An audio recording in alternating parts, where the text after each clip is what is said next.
ঘরের বউ যখন ভূত। গ্রামের নাম ছিল কাশীপুর। ছোট্ট শান্ত একটা গ্রাম। চারদিকে ধান ক্ষেত, বাঁশঝাড় আর পুরনো মাটির রাস্তা।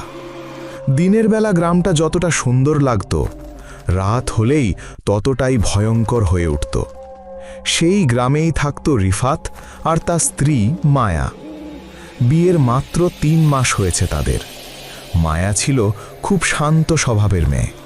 সব সময় হাসি খুশি থাকত, পুরো বাড়িটা যেন তার হাসিতে ভরে থাকত। কিন্তু বিয়ের 1 মাস পর থেকেই মায়ার মধ্যে অদ্ভুত পরিবর্তন দেখা দিতে শুরু করল।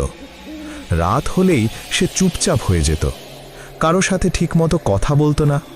মাঝরাতে ঘুম থেকে উঠে জানালার পাশে দাঁড়িয়ে থাকত, কখনো আবার আয়নার সামনে বসে নিজের সাথে ফিসফিস করে কথা বলতো। প্রথমে রিফাত এসব গুরুত্ব দেয়নি। সে ভাবল হয়তো নতুন জায়গা, তাই একটু অস্বাভাবিক লাগছে। কিন্তু ধীরে ধীরে ব্যাপারগুলো ভয়ঙ্কর হতে শুরু করল। এক রাতে রিফাত ঘুমিয়েছিল। হঠাৎ তার ঘুম ভাঙল একটা নুপুরের শব্দে। শব্দটা যেন ঘরের ভেতর থেকেই আসছে। সে চোখ খুলে দেখল পাশে মায়া নেই। ঘরের দরজা আধ খোলা। বাইরে করিডোরে অন্ধকারের মধ্যে কেউ একজন হাঁটছে। নুপুরের শব্দটা ধীরে ধীরে দূরে চলে যাচ্ছে। রিফাত বিছানা থেকে উঠে আস্তে আস্তে বাইরে বেরোল। করিডোরের শেষ মাথায় মায়াকে দাঁড়িয়ে থাকতে দেখল। সে জানালার দিকে তাকিয়ে আছে। তার লম্বা চুল বাতাসে উড়ছে। রিফাত ধীরে ধীরে কাছে গিয়ে বলল, মায়া, এত রাতে এখানে দাঁড়িয়ে আছো কেন? মায়া কোনো উত্তর দিল না। হঠাৎ সে ধীরে ধীরে ঘাড় ঘুরিয়ে তাকালো। বিদ্যুতের আলো এক মুহূর্তের জন্য পুরো ঘর আলোকিত করে উঠল। আর তখনই রিফাত দেখল মায়ার চোখ দুটো পুরো সাদা, কোনো মণি নেই, শুধু ফ্যাকাশে সাদা চোখ। রিফাত ভয় পেয়ে পিছিয়ে গেল, কিন্তু পরের মুহূর্তেই সব স্বাভাবিক। মায়া আগের মতোই। সে হালকা হেসে বলল, কি হয়েছে, ভয় পেয়েছো নাকি? রিফাত কিছু বলল না, তবে সেদিনের পর থেকে তার মনে ভয় ঢুকে গেল। পরের কয়েকদিন আরও অদ্ভুত ঘটনা ঘটতে লাগল। রান্নাঘর থেকে মাঝরাতে থালা বাসনের শব্দ আসত, কখনো দরজা নিজে নিজে খুলে যেত, আবার কখনো পুরো ঘরে হঠাৎ ঠান্ডা বাতাস বইতে শুরু করত। একদিন সকালে রিফাতের মা বললেন, বাবা, তোর বউকে রাতে উঠানে হাঁটতে দেখলাম, কিন্তু তার পা মাটিতে ছিল না। কথাটা শুনে রিফাতের বুক কেঁপে উঠল।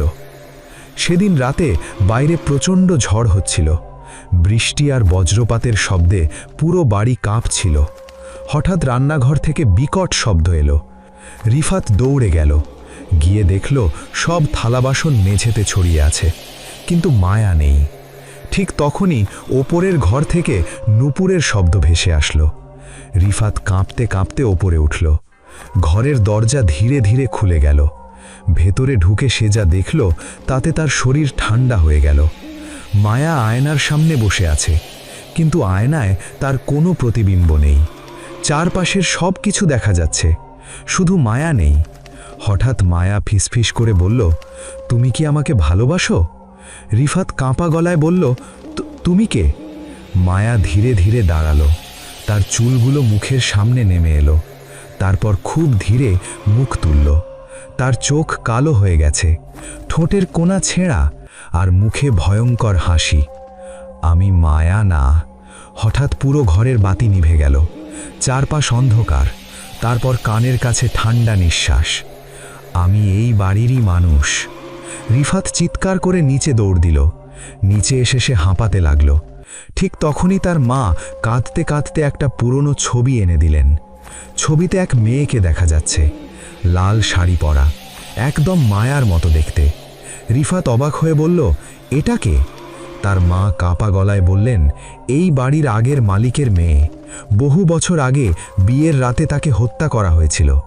তারপর থেকেই নাকি সে এই বাড়িতে ঘুরে বেড়ায়। রিফাতের মাথা ঘুরতে লাগল। কিন্তু মায়া? তার মা কাঁদতে কাঁদতে বললেন, মায়া তো 1 মাস আগে দুর্ঘটনায় মারা গেছে বাবা। রিফাত যেন পাথর হয়ে গেল। তাহলে এতদিন সে কার সাথে ছিল? ঠিক তখনই ওপর থেকে আবার নুপুরের শব্দ ভেসে আসলো। ধীরে ধীরে সিঁড়ি বেয়ে নিচে নামছে কেউ। রিফাত তাকিয়ে দেখল অন্ধকারের মধ্যে লাল শাড়ি পরা একটা ছায়া দাঁড়িয়ে আছে, আর তার সাদা চোখ দুটো সরাসরি রিফাতের দিকে তাকিয়ে।